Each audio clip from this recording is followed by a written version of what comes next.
श्री शिवाय नमस्तुभ्यम। राधे राधे सभी को। क्या आपको पता है कुछ ऐसे औषधीय पौधे हैं जिन्हें घर में लगाकर आप बहुत ज़्यादा फ़ायदा अपने सेहत के लिए, अपने मानसिक शांति के लिए ले सकते हैं। ये पौधे कई बीमारियों का इलाज करने की क्षमता रखते हैं और ये घर के वातावरण को भी शुद्ध करते हैं। कुछ लोकप्रिय पौधे हैं जो हम घर में आसानी से पहले से लगा करके हमने रखा है और हमें उनके मेडिसिनल वैल्यूज़ के बारे में मालूम है। तो आज के वीडियो में मैं आपको बताने वाली हूँ कि बहुत छोटे से जगह में भी आप कैसे कुछ औषधीय पौधों को लगा करके लाभ ले सकते हैं। ये तो हम सबको पता है कि पेड़ पौधे लगाने के कई फ़ायदे हैं, पर्यावरण से रिलेटेड, अपने हेल्थ से रिलेटेड और आर्थिक लाभ से रिलेटेड। पेड़ हवा को शुद्ध करते हैं, मिट्टी के कटाव को कम करते हैं यदि आप ज़मीन में लगा रहे हैं, वन्य जीवन के लिए आवास प्रदान करते हैं यदि आप बाहर इसे लगा रहे हैं, और यदि घर में लगा रहे हैं तो आपके लिए ये सकारात्मक ऊर्जा देता है, मूड अच्छा करता है, तनाव को कम करता है और आप यूँ कह सकते हैं कि एक पॉजिटिव एनर्जी का संचार होता है जहाँ भी ये पेड़ पौधे लगे होते हैं। इनमें सबसे पहला जो पौधा है जो ईज़िली आप गमले में लगा सकते हैं वो है मीठा नीम का पौधा, यानी करी पत्ते का पौधा। बहुत आसानी से 10 से 12 इंच के कंटेनर में ये आपके यहाँ घना भी हो जाएगा, ग्रो होता रहेगा। इसको घना कैसे करना है, कौन सी खाद देनी है, इस पर कंप्लीट वीडियो एवरग्रीन वाले चैनल पर पोस्ट कर दिया है, लिंक डिस्क्रिप्शन में है। लिंक कॉपी नहीं कर पा रहे हैं तो आप टेक्स्ट करेंगे, लिंक प्रोवाइड कर दिया जाएगा। मैं इसके पर्सनली बहुत सारे फ़ायदे आपके साथ शेयर कर सकती हूँ। यदि आपको हेयर फॉल की प्रॉब्लम है तो इसके पत्तों को नारियल के तेल में डालकर रखिए और जब भी आप अपने बालों में ऑयलिंग करना चाहते हैं इसी तेल को लगाएं। इससे बालों का टेक्सचर अच्छा होगा, हेयर फॉल की प्रॉब्लम सॉल्व होगी और बाल नेचुरली इससे काले भी होते हैं। इसको यदि आप खाने में इस्तेमाल करते हैं, इनके पत्तों को आप यदि खाने में इस्तेमाल करेंगे तो आप देखेंगे कि आपको बहुत सारे हेल्थ बेनिफिट्स भी होंगे। इस जो करी पत्ते के जो पत्ते होते हैं मीठा नीम के, ये कोलेस्ट्रॉल को कम करने में मदद करते हैं। हालांकि लोग फेस वगैरह पे भी इस्तेमाल करते हैं, लेकिन फेस पर मैंने कभी इस्तेमाल नहीं किया है, तो बिना मेडिकल के सलाह के कभी भी स्किन पर कोई चीज़ ना लगाएं। लेकिन यदि आप सर्च करेंगे, पढ़ेंगे तो इसके बारे में ये भी लिखा गया है कि इसके पाउडर को बनाकर फेस पर लगाने से एंटी इन्फ्लेमेटरी का गुण होता है इसमें और फ़ायदे होते हैं, लेकिन उसके लिए मैं सजेस्ट नहीं कर रही हूँ। बट बालों के लिए और खाने में ये बहुत अच्छी चीज़ होती है। तीसरी सबसे इम्पॉर्टेंट चीज़ ये है कि जिस जगह पे ये लगा होता है वहाँ पे मच्छर मक्खियाँ नहीं आती हैं, क्योंकि इसकी फ्रेगरेंस बहुत अच्छी होती है। इसके फ्रेगरेंस को मेंटेन करने के लिए कभी भी इसमें हार्श केमिकल का इस्तेमाल ना करें। बहुत सारे घरेलू खाद मैं बताती रहती हूँ एवरग्रीन वाले चैनल पर, उस पर जाकर देखिए और फिर घरेलू खाद का ही इस्तेमाल कीजिए। अगला जो पौधा है ये तुलसी का पौधा।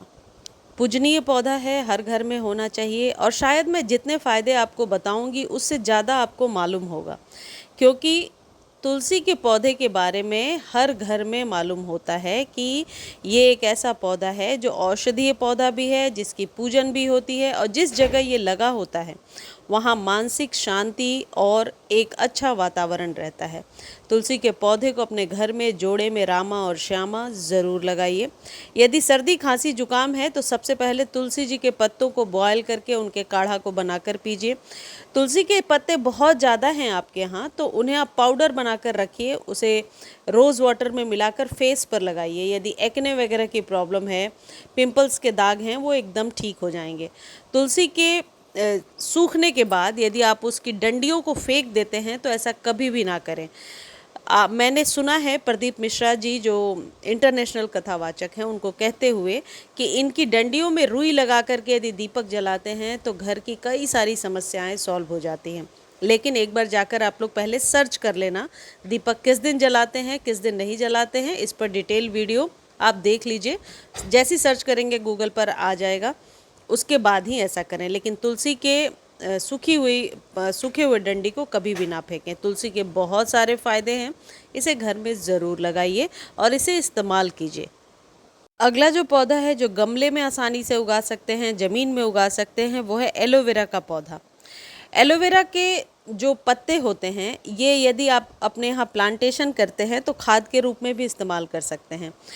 इसके रस को सेवन करने से इम्यूनिटी स्ट्रांग होती है, लेकिन कभी भी डायरेक्ट एलोवेरा को तोड़कर इस्तेमाल नहीं करना चाहिए, वरना उसमें एक येलो स्टिकी सी चीज़ होती है जो आपके हेल्थ के लिए बेनिफिशियल नहीं होगी, हार्मफुल होगी।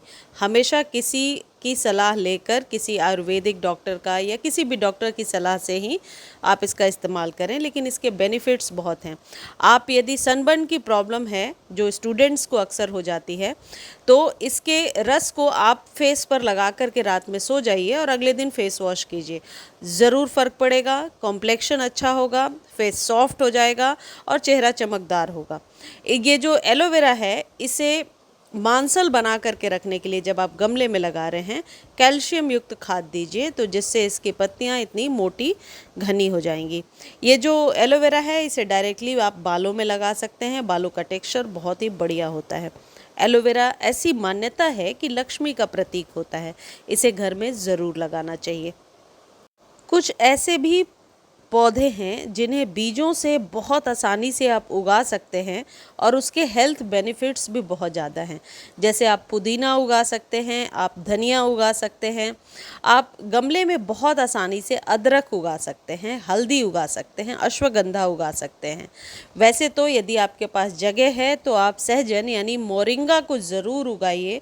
मोरिंगा के जो पत्ते होते हैं वो रोग प्रतिरोधक क्षमता को बढ़ाने में मदद करते हैं।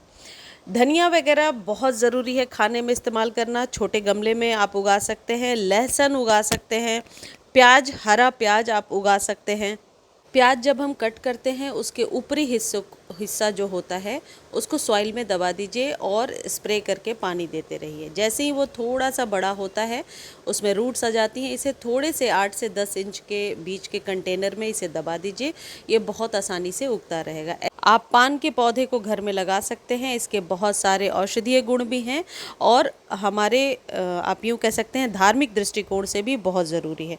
औषधीय पौधों को घर पर लगाना एक स्वस्थ और प्राकृतिक तरीका है बीमारियों से बचने और समग्र स्वास्थ्य को बेहतर बनाने के लिए। मुझे उम्मीद है वीडियो अच्छी लगी होगी। धन्यवाद।